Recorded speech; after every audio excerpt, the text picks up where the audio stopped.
بالله من الشيطان الرجيم. بسم الله الرحمن الرحيم. فرح المخلفون بمقعدهم خلاف رسول الله وكرهوا أن يجاهدوا بأموالهم وأنفسهم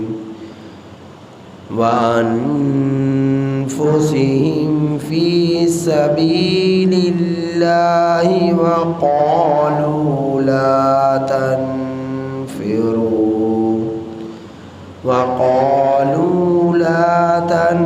تنفروا في الحر قل نار جهنم أشد حرا لو كانوا يفقهون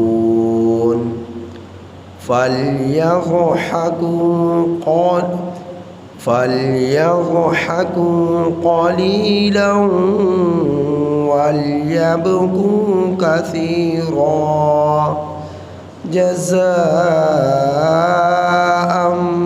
بما كانوا يكسبون. سورہ توبہ کی آیت نمبر 81 تا 82 آپ حضرات کے سامنے تلاوت ہوئی. ان آیات کریمہ کا ترجمہ یہ ہے: فرحل خوش ہوئے وہ لوگ، مخلفون پیچھے رہ جانے والے، بمقعدہم اپنے بیٹھے رہنے پر، خلاف رسول اللہ کے رسول صلی اللہ علیہ وسلم کے پیچھے رہے. وَكَرِهُ اور ان لوگوں نے ناپسند کیا، أَن يُجَاهِدُوا اس بات کو کہ وہ جہاد کرے، بِأَمْوَالِهِمْ اپنے مالوں کے ساتھ، وَأَنفُسِهِمْ اور اپنی جانوں کے ساتھ، فی سبیل اللہ اللہ کے راستے میں. خوش ہوئے پیچھے رہ جانے والے اپنے بیٹھے رہنے پر، پیچھے رہے اللہ کے رسول صلی اللہ علیہ وسلم کی، اور انہوں نے ناپسند کیا اس بات کو کہ وہ جہاد کرے اپنے مال اور جانوں کے ساتھ اللہ کے راستے میں.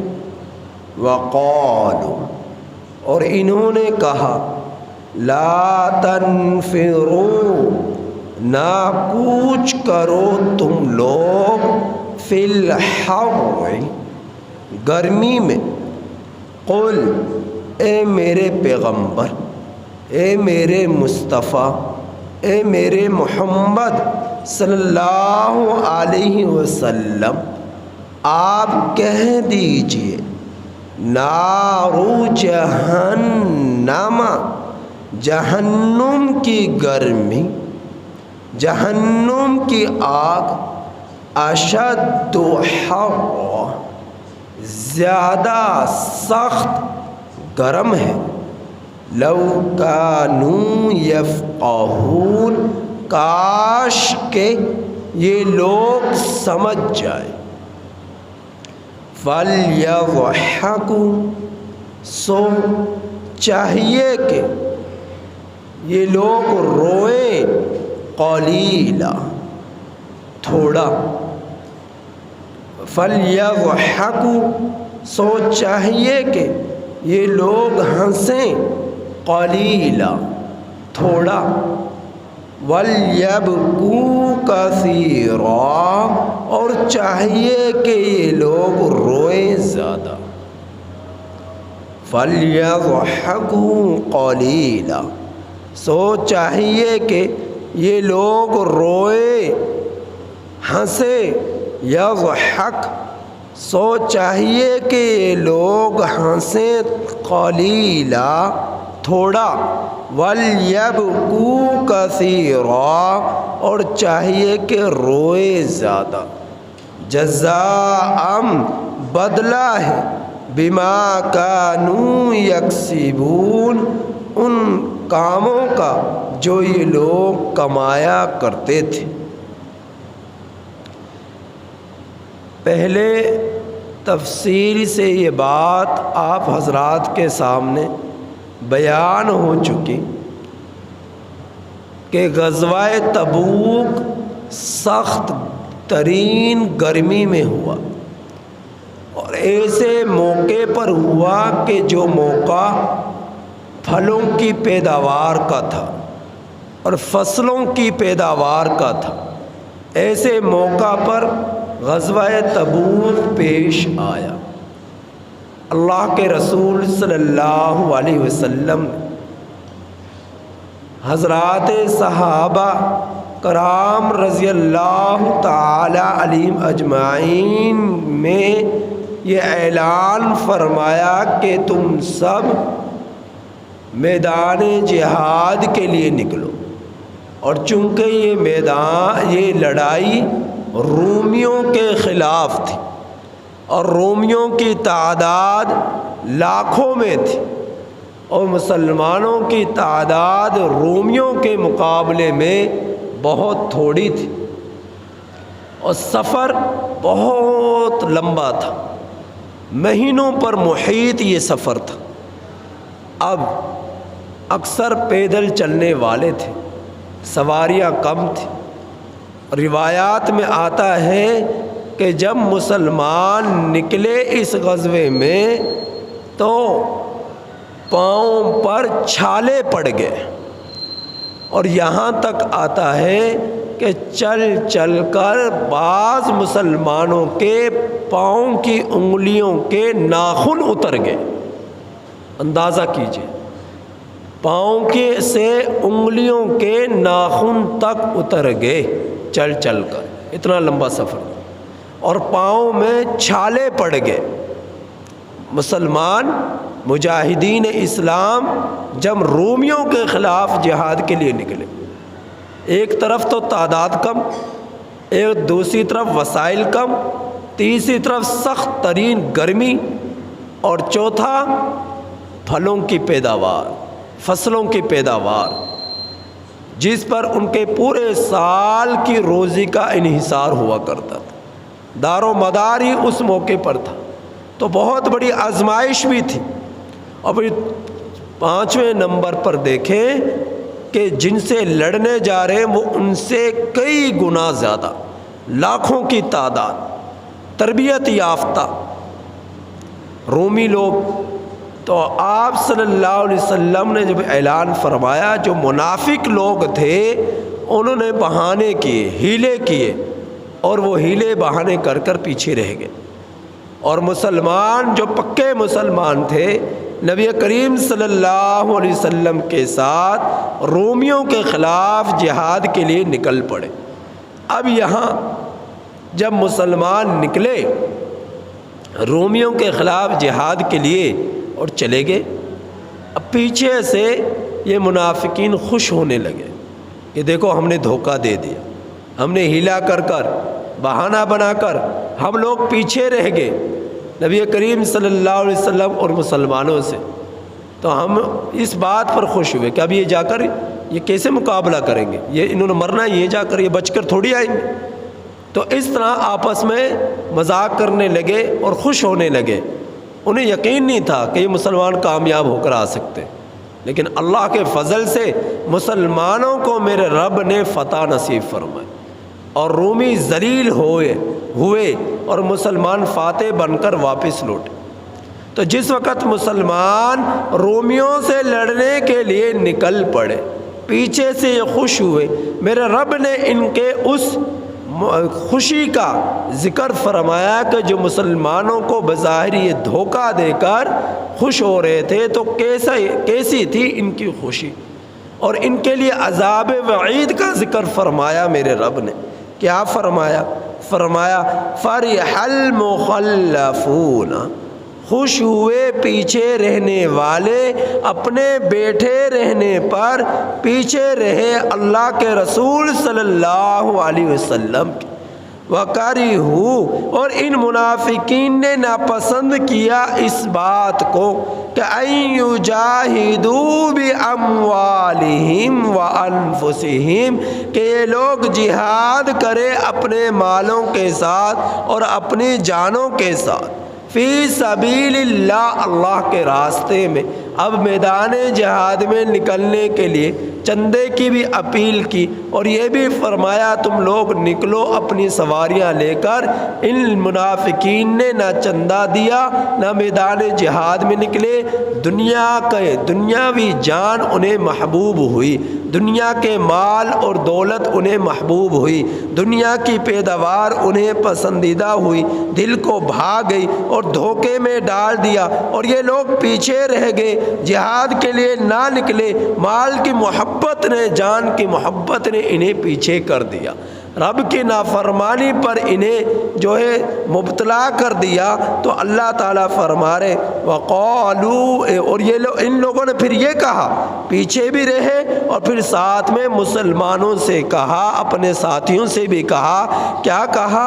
لَا تَنْفِرُوا فِي الْحَرِّ، نہ کوچ کرو تم لوگ، گرمی ہے، سخت ترین گرمی ہے، لمبا سفر ہے، فصلوں کی پیداوار ہے، تم کیوں اپنے آپ کو مشقت میں ڈال رہے ہو؟ میدان جہاد میں نکل کر نہ نکلو تم۔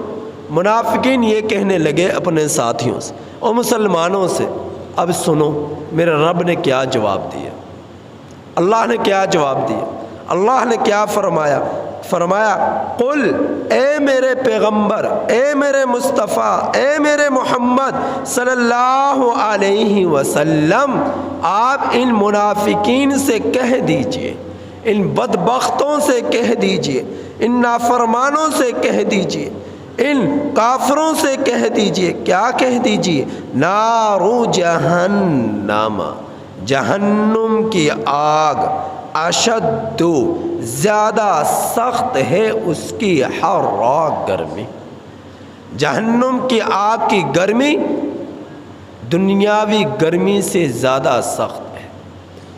دنیا کے اندر انسان 20 سال بعد، 50 سال بعد، 70 سال بعد، 100 سال بعد، 125 سال بعد آخر مر ہی جاتا ہے۔ تھوڑی سی زندگی ہے، مختصر سی زندگی ہے، اور پھر میرے نبی نے فرمایا دنیاوی آگ، جہنم کی آگ دنیاوی آگ کے مقابلے میں 69 گنا زیادہ سخت ہے، 69 گنا سخت ہے، شدت رکھتی ہے دنیاوی گرمی کی۔ اور دنیاوی آگ کی کیفیت کیا ہے؟ تم اس میں لوہا ڈالو پگھل جائے گا، تانبا ڈالو پگھل جائے گا، سخت ترین دھاتیں تم دنیاوی آگ میں ڈالو وہ جھلسا دے گی، جلا ڈالے گی۔ تم اپنی انگلی آگ کی طرف بڑھاؤ، تمہارے انگلی کی تکلیف برداشت نہ ہوگی، انگلی کی تکلیف برداشت نہیں ہوگی۔ یہ دنیاوی آگ کی شدت ہے، اور سخت ترین گرمی میں میدان میں آگ جلائی ہوئی ہو، دنیاوی آگ، تم اس کے قریب کھڑے نہیں ہو سکتے، اس کے قریب تم کھڑے نہیں ہو سکتے۔ اور جہنم کی آگ اس دنیاوی آگ سے 69 گنا زیادہ تیز شدت رکھتے ہیں۔ اور جب جہنمی جہنم میں جائیں گے تو جہنمی کے جہنم میں جانے کے بعد لا یموت فیہا ولا یحیا، نہ وہ مریں گے نہ وہ زندہ رہیں گے، زندگی اور موت کے درمیان رہیں گے۔ اور پھر میرے جہنمی وہاں جانے کے بعد اللہ تعالیٰ ان کی کیفیت کو بیان فرماتا ہے یا لیتہا کانت القاضیہ، جہنمی کہیں گے اے کاش کہ ہمیں موت آ جائے، اے کاش کہ ہمیں موت آ جائے۔ جہنمی کے بارے میں میرے رب نے پھر فرمایا یا مالک لیقضی علینا ربک، اے مالک، جو جہنم کا دروگا ہے اس سے جہنمی لوگ جہنم کی گرمی سے پریشان ہو کر کہیں گے اے مالک اپنے رب سے کہیے ہمیں موت دے دے، اے مالک اپنے رب سے کہیے ہمیں موت دے دے، لیکن موت نہیں آئے گی، موت نہیں آئے گی۔ کیا کہیں گے؟ اے مالک اپنے رب سے کہیے ہمیں موت آ جائے۔ میرے نبی نے فرمایا جہنم کی آگ اس قدر سخت ہوگی کہ جہنمیوں کے بدن سے پسینہ نکلے گا، اور اس قدر پسینہ نکلے گا کہ اس پسینے میں یہ ان لوگوں کے پاؤں، ان لوگوں کے گھٹنے، ان لوگوں کا جسم اس کے اندر جو ہے چھپ جائے گا، ڈوب جائے گا، اس قدر پسینہ آئے گا جہنمی لوگوں۔ تو آپ اندازہ کیجئے، آپ اندازہ کیجئے کس قدر گرمی ہوگی جہنم کی۔ اور پھر فرمایا جہنمی لوگ روئیں گے۔ آگے قرآن پاک میں کیا فرمایا اللہ پاک نے؟ اللہ تعالیٰ فرما رہے کہ فَلْيَضْحَكُوا قَلِيلًا، سو چاہیے کہ لوگ ہنسیں کم، اور فرمایا وَلْيَبْكُوا كَثِيرًا، اور چاہیے کہ لوگ روئیں زیادہ۔ دنیا کے اندر کم ہنسیں اور روئیں زیادہ۔ کتنا ہنس لیں گے؟ 20 سال، 50 سال، 80 سال، 100 سال، 125 سال، اتنا ہی ہنسیں گے نا، اس سے زیادہ تو نہیں ہنس سکتے۔ آخر کار موت انہیں رلائے گی، موت کی سختی انہیں رلائے گی، موت انہیں آئے گی، اور پھر اس وقت انہیں رونا آئے گا، لیکن اس وقت کا رونا بے فائدہ ہوگا۔ اللہ فرما رہے دنیا کے اندر تم لوگ ہنسو کم اور رو زیادہ، یہاں نہیں رو گے اللہ کو یاد کر کر، رب کے خوف سے، آخرت کی فکر میں، تو یاد رکھو کل قیامت کے دن تم رو گے۔ اور میرے نبی نے فرمایا جب تم قیامت کے دن رو گے تمہارے آنکھوں سے رونے کی وجہ سے جو آنسو نکلیں گے ان آنسوں سے تمہارے گالوں، رخساروں پر گڑے پڑ جائیں گے، بڑے پڑ جائیں گے۔ اور ایک روایت میں آتا ہے اتنا روئیں گے جہنمی لوگ، اتنا روئیں گے، اتنا روئیں گے کہ ان کے رونے کی بنا پر اتنا پانی ہو جائے گا کہ تم کشتیاں چلا سکو گے اس پانی میں، کشتیاں اس رونے آنکھوں سے نکلے ہوئے آنسوؤں میں تم لوگ چلا سکو گے۔ جہنمی لوگ اتنا روں گے جہنم کے اندر جانے کے بعد، آپ اندازہ کیجئے۔ تو اللہ تعالیٰ فرما رہے اس قدر سخت ترین عذاب ہوگا جہنمی لوگوں کو جہنم میں جانے کے بعد۔ یہ لوگ کس بات پر خوش ہو رہے؟ پیچھے رہ جانے پر، کہ گرمی سے بچ گئے، جہاد سے بچ گئے، مال خرچ کرنے سے بچ گئے، اور سفر کی مشقت سے بچ گئے، اور ان لوگوں کے قدموں میں چھالے پڑ گئے، ناخن اتر گئے چلنے کی بنا پر۔ تم ہنس رہے ہو ان لوگوں کی حالت زار کو دیکھتے ہوئے، تو یاد رکھو جہنم کے دنیا کی گرمی سے تو تم بچ گئے، لیکن جہنم کی گرمی سے نہیں بچ سکتے۔ اے میرے نبی ان سے کہہ دیجئے قُلْ نَارُ جَهَنَّمَ أَشَدُّ حَرًّا، جہنم کی آگ زیادہ سخت گرم ہے، لَوْ كَانُوا يَفْقَهُونَ، کاش کہ یہ لوگ سمجھ جائیں، کاش کہ یہ لوگ سمجھ رکھیں، کاش کہ یہ لوگ سمجھ جائیں، کاش کہ یہ لوگ فہم جائیں۔ فَلْيَضْحَكُوا قَلِيلًا، سو چاہیے کہ لوگ ہنسے کم، وَلْيَبْكُوا كَثِيرًا، اور چاہیے کہ لوگ روئیں زیادہ، جَزَاءً بِمَا كَانُوا يَكْسِبُونَ، بدلہ ہے ان کاموں کا جو یہ لوگ کمایا کرتے ہیں۔ دنیا کا اندر کفر کمایا، دنیا کا اندر نفاق کمایا، دنیا کا اندر شرک کمایا، دنیا کا اندر معصیت میں یہ جمے رہے، ڈٹے رہے، اڑے رہے، اسی معصیت نے انہیں جہنم میں دھکیل دیا۔ اب یہ جہنم کا عذاب چکھیں، جہنم کی جو ہے سختی کو برداشت کریں، جہنم کی گرمی کو برداشت کریں۔ یہ اللہ رب العزت پیغام دے رہا ہے، یہ میسج دے رہا ہے کن لوگوں کو؟ جو نافرمان لوگ ہیں، معصیت میں دنیا میں، معصیت کے ساتھ دنیا میں زندگی بسر کر رہے ہیں۔ اللہ رب العزت ان لوگوں کو ایسے عذاب میں مبتلا کرے گا جس کے عذاب کا وہ تصور نہیں کر سکتا۔ تو اللہ رب العزت نے ان منافقین کا ان آیات کریمہ میں تذکرہ فرمایا جو مسلمان جہاد میں جانے کے بعد ان کے پیچھے ان کا استہزاء کیا کرتے، مذاق کیا کرتے، اور آپس میں دل لگی کیا کرتے، اور آپس میں جو ہے ہنسی کیا کرتے، اور جو ہے استہزاء کیا کرتے۔ دیکھو ہم نے مسلمانوں کو دھوکہ دے دیا اور ہم پیچھے رہ گئے، ہم گھروں میں بیٹھے رہے، اور وہ لوگ جو ہے گرمی کی تکلیف برداشت کر رہے اور گرمی کے موسم جا، اور یہ جو ہے شکست میں مبتلا ہو کر آئیں گے۔ یہ لوگ ایسے لوگوں سے مقابلہ کرنے جا رہے جن کی تعداد لاکھوں میں ہے، تربیت یافتہ ہیں، ان کا بچنا ناممکن ہے، ان کا فتح حاصل کرنا ناممکن ہے، لیکن اللہ کی مدد نصرت ان کے ساتھ تھی، اللہ نے انہیں کامیاب کیا، اللہ نے انہیں فاتح بنا کر واپس لوٹایا۔ تو جو اللہ پر یقین رکھتا ہے، اللہ پر بھروسہ رکھتا ہے، اللہ کے ہر زمانے میں اس شخص کے ساتھ، ان لوگوں کے ساتھ مدد نصرت شامل ہار رہتی ہے۔ لہٰذا اپنے رب پر بھروسہ رکھو، اپنے رب سے محبت کرو، آخرت کی فکر کرو، اللہ کے لیے جان مال سب کچھ قربان کر دینے کے جذبات رکھو۔ آج دنیاوی مختصر سی زندگی میں تم اللہ کے لیے مرو گے، اللہ کے لیے جیو گے، کل قیامت کے دن تمہارا رب جنت فردوس تمہیں عطا فرمائے گا، اپنی رضا تمہیں نصیب فرمائے گا، اپنی خوشنودگی تمہیں نصیب فرمائے گا۔ لہٰذا اس احکم الحاکمین ذات کے لیے جینا مرنا سیکھو، اس سے محبت کرو۔ اللہ پاک سے دعا ہے کہ اللہ تعالی ہمیں آخرت کی فکر نصیب فرمائے اور قرآن کریم کی ان آیات کریمہ کی کامل سمجھ نصیب فرمائے۔ الحمد